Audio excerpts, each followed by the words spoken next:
Remember, you need to understand what Napoleon Bonaparte said. The people are very powerful. The people can make you emperor. The people can make you prisoner. And the people need not have vassal. Because what creates government is a social contract. It's not an imposition. Kenya is not a monarch. Kenya is a constitutional democracy. But to answer your question more directly, it is not upon us to undertake the impeachment of the president.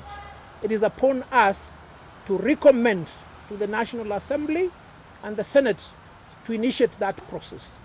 If the National Assembly and the Senate fail to do that, then Kenyans will see who has failed them. But on our part as advocates, it is our responsibility not just to fight the government. In fact, it's not our duty to fight the government. It is our duty to advise the government and help the government. We are doing this to help the government do the correct thing. Your name?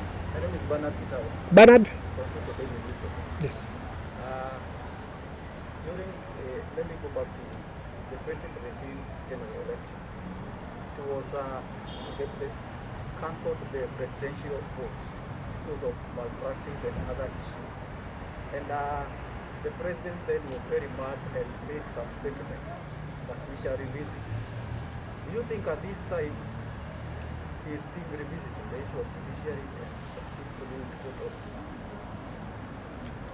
orders? Well, what was threatened is happening right now.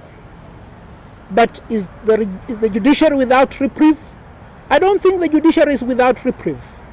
As we speak right now, the legislature as we have it is unconstitutionally constituted. Why do I say so? Because the High Court has already made a decision that the Chief Justice of the Republic of Kenya is entitled to make a declaration to the effect that the National Assembly and the Senate should be dissolved and we should go for fresh elections. This has been outstanding for a long period of time. So that if you look at it from that perspective, you realize there are so many issues that bedevil the current administration. They're not just limited to what we're discussing right now. It is a problem that has built up over time. We need to relook this social contract. But as we look the social contract, it's not an issue of reform. It's an issue of implementation.